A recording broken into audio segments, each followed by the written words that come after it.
Hello दोस्तों, Jangra computer education की आज की क्लास में हमारा टॉपिक है माइक्रोसॉफ्ट एक्सेल के अंदर व्यू मेन्यू। तो व्यू मेन्यू का मतलब होता है देखना।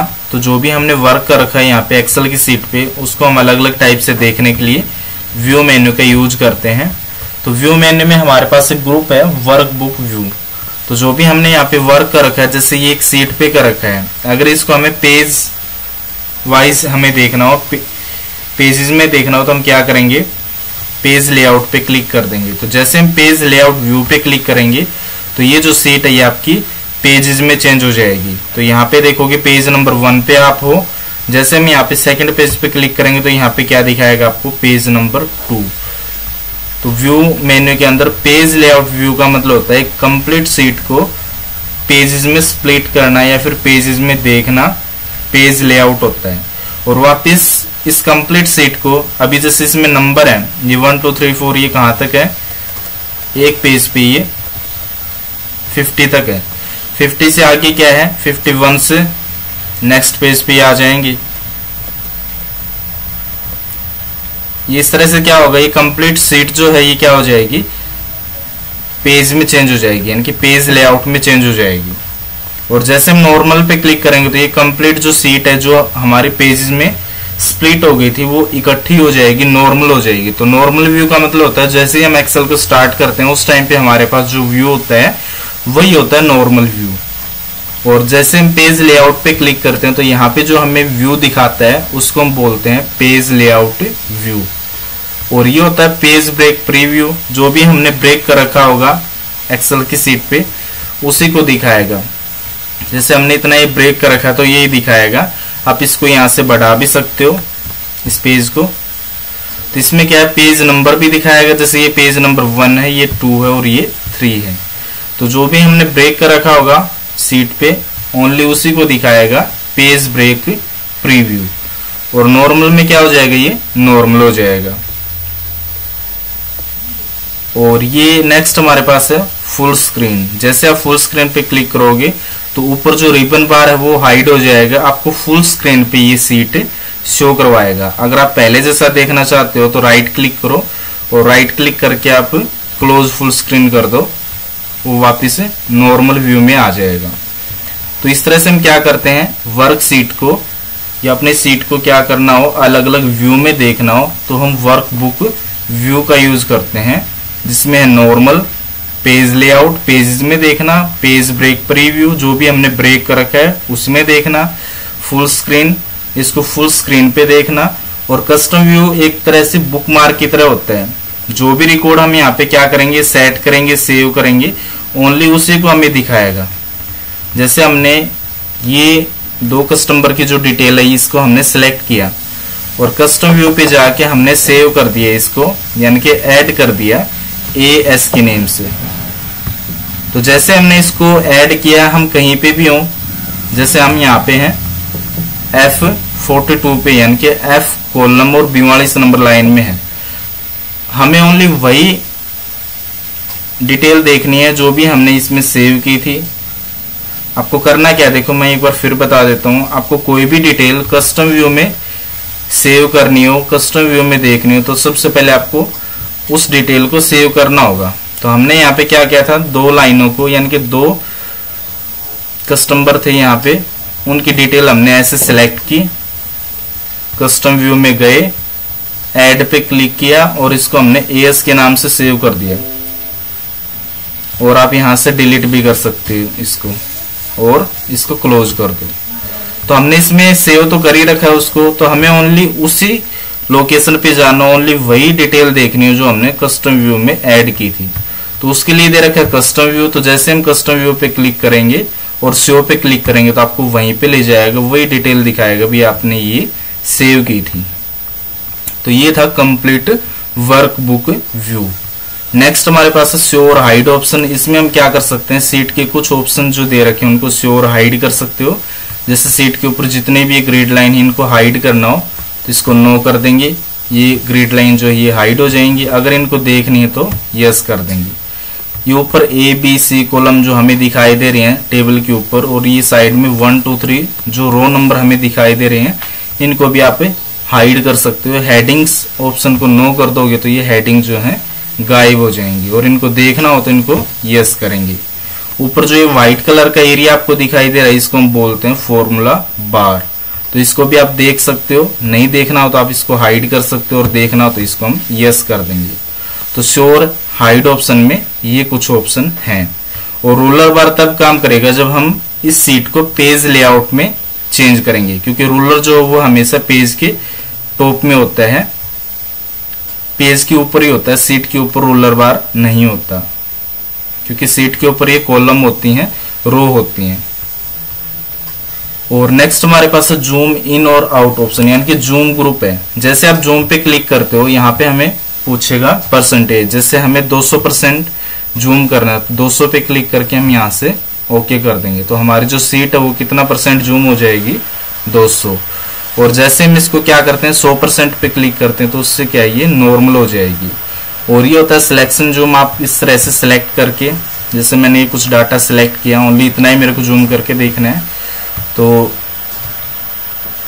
उसी को जूम करेगा जो भी हमने सिलेक्ट किया है, यानी कि सिलेक्शन जूम में इस तरह से आप एरिया को सिलेक्ट करके जूम कर सकते हो। और नॉर्मल करने के लिए 100%, इसमें क्या है 100% हो जाएगा जूम।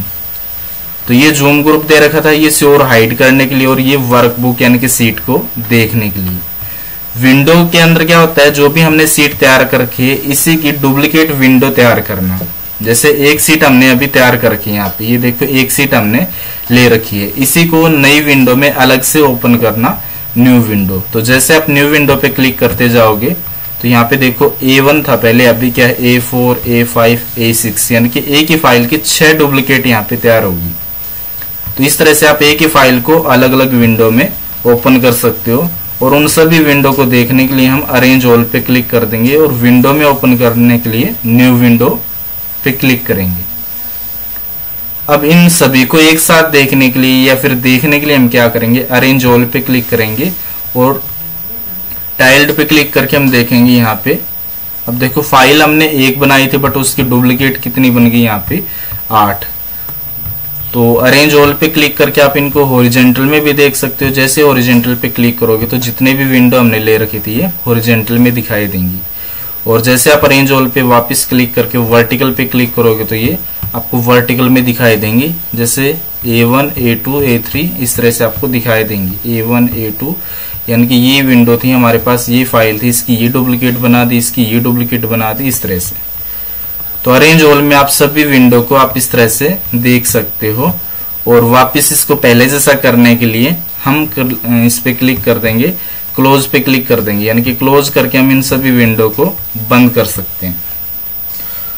और स्विच विंडो में आप देख सकते हो हमने कितने विंडो ओपन कर रखे हैं, तो हमने 5 विंडो यहाँ पे एक्सेल के अंदर ओपन कर रखे हैं।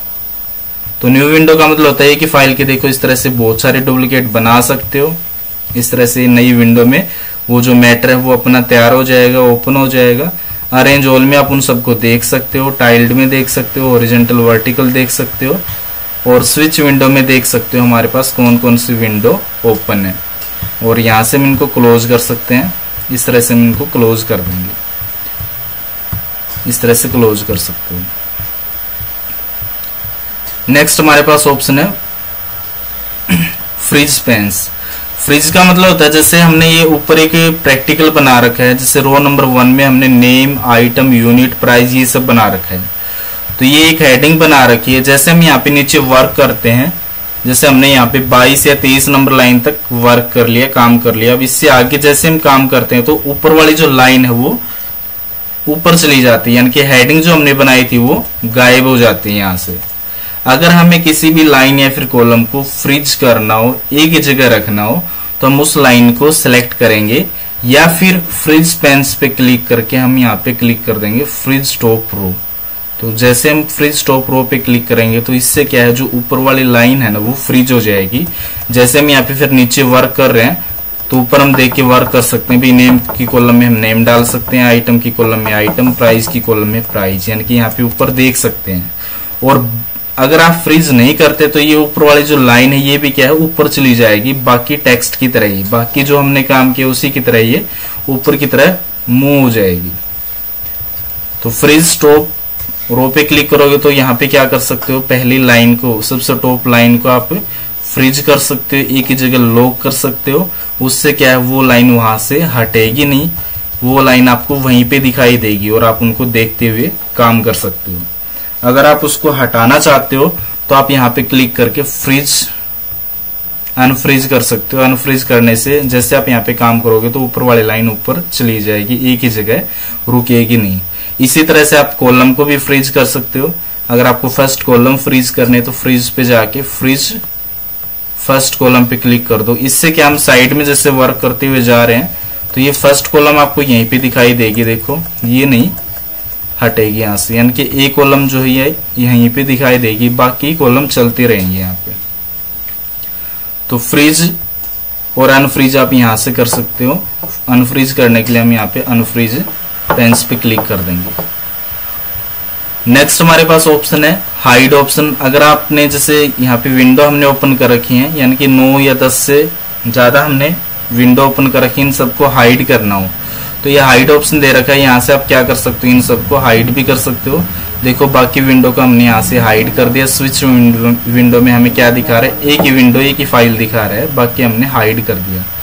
तो किसी भी विंडो को हाइड करने के लिए हाइड ऑप्शन दे रखा है और उन विंडो को अनहाइड करने के लिए हम यहाँ से उनको सिलेक्ट करके वापस अनहाइड भी कर सकते हैं। तो देखो यहाँ पे दोनों विंडो दिखाई देंगी फिर, और ये हाइड ऑप्शन होता है और ये अनहाइड। यहाँ से हम विंडो को हाइड कर सकते हैं। तो जैसे विंडो को हाइड करोगे यहाँ पे एक ही विंडो दिखाएगा, और जैसे उनको अनहाइड कर दोगे तो जो भी अनहाइड की है वो भी ऐड हो जाएंगी, वो भी दिखाएगा। और ये स्प्लिट होता है, इससे क्या है, यहाँ पे ये सीट जो ये स्प्लिट हो जाएगी। ये देखो ये अलग अलग सीट हो गई, यहाँ पे ये बीच से जो स्प्लिट हो गई, यानी कि अलग अलग भाग में ये बट गई। इस तरह से हम सीट को विंडो को स्प्लिट भी कर सकते हैं। वापस हम स्प्लिट पे क्लिक करेंगे तो जो जितना भी यहाँ पे एरिया अलग अलग हो गया था वो एक ही जगह हो जाएगा, यानी कि एक ही जगह दिखाएगा। फिर देखो जैसे हम स्प्लिट पे क्लिक करते हैं तो सीट क्या, ये अलग अलग भाग में टूट जाती है, ये अलग होगी, ये अलग होगी, यानी कि इसके बीच में इस तरह की लाइन आ जाएगी। अगर आप रिमूव स्प्लिट पे क्लिक करते हो, वापस स्प्लिट पे क्लिक करते हो तो वो नॉर्मल हो जाएगी। तो इस तरह से हम विंडो के कुछ ऑप्शन जो दे रखे हैं इनका हम यूज कर सकते हैं। मैक्रोस का यूज करते हैं किसी भी डाटा को रिकॉर्ड करने के लिए। तो यहाँ पे जैसे हम कोई एंट्री करते हैं और उस डाटा को रिकॉर्ड करने के लिए सबसे पहले हमें मैक्रोस पे क्लिक करके रिकॉर्ड मैक्रो पे क्लिक करना पड़ेगा, और मैक्रो नंबर देके या फिर नेम देके आप इसको क्या करोगे, ओके। तो मैक्रो को यहाँ से स्टार्ट करने के बाद हम यहाँ पे जो भी एंट्री करते हैं, जैसे मैंने यहाँ पे एक एंट्री की सोनू की, सोनू ने एलईडी खरीदी या फिर बेची किसी को, तो जो भी मैं यहाँ पे डाटा डाल रहा हूँ वो सब क्या है, यहाँ पे रिकॉर्ड हो रहा है। तो जैसे मैंने यहाँ पे ये एंट्री कर दी तो इसमें जो भी डाटा हमने यहाँ पे डाला उसको रिकॉर्ड कर लिया इसने। अगर हमें इतना ही मैटर रिकॉर्ड करना है तो उसके बाद में आप उसको स्टॉप भी कर सकते हो, यानी कि हमें जितने की जरूरत थी उतना हमने रिकॉर्ड कर लिया। तो उसके बाद में आप इसको स्टॉप रिकॉर्डिंग पे क्लिक करके आप उसको स्टॉप भी कर सकते हो। तो सीट नंबर 1 पे हमने क्या किया, इसमें एक एंट्री की सोनू की, सोनू को हमने कुछ सेल किया तो उसकी एक एंट्री कर दी। अब वही डाटा हमें क्या करना हो, सीट नंबर 3 पे देखना हो, कहीं पे भी आपको देखना हो, आप क्या करोगे, व्यू मैक्रो में जाके, यानी कि मैक्रोस पे क्लिक करके व्यू मैक्रो पे आप क्लिक करो और यहाँ से आप डाटा को रन भी करवा सकते हो। तो ये देखो हमने कुछ एंटर किया था, सोनो एंटर किया था, एलईडी कोई आइटम का नेम दिया था, 4 उसकी क्वांटिटी दी थी और प्राइस उसकी 12,000 रुपये दी थी। तो कोई भी डाटा या फिर कोई भी मैटर जो हुआ आप एक्सेल की सीट पे लिखने से पहले, टाइप करने से पहले आप रिकॉर्डिंग स्टार्ट कर सकते हो। मैक्रोस पे क्लिक करके आप रिकॉर्ड मैक्रोस पे जाके रिकॉर्डिंग को स्टार्ट कर सकते हो, और जितना भी मैटर आपको रिकॉर्ड करना वो रिकॉर्ड करके आप उसको वापस यहीं पे क्लिक करके उसको स्टॉप भी कर सकते हो। अब जहां पे भी आपको मैटर चाहिए आप क्या करोगे, जैसे मैंने सीट नंबर 2 पे वो मैटर चाहिए तो सीट नंबर 2 पे क्लिक करके हम क्या करेंगे, वापस मैक्रो में जाएंगे और यहाँ पे हमें ऑप्शन मिलेगा व्यू मैक्रोस का। तो जैसे हम व्यू मैक्रोस पे क्लिक करते हैं तो यहाँ पे जो भी हमने मैक्रो नेम या फिर मैक्रो नंबर देके हमने जो भी रिकॉर्ड यहाँ पे सेव किया होगा वो हमें दिखा देगा, उसको हम यहाँ से रन भी करवा सकते हैं। तो रन करने से क्या होता है, जो भी मैटर आपका रिकॉर्ड हुआ होगा वो यहाँ पे दिखाएगा। तो माइक्रोसॉफ्ट एक्सेल के अंदर आज हमने सीखा कंप्लीट व्यू मेन्यू।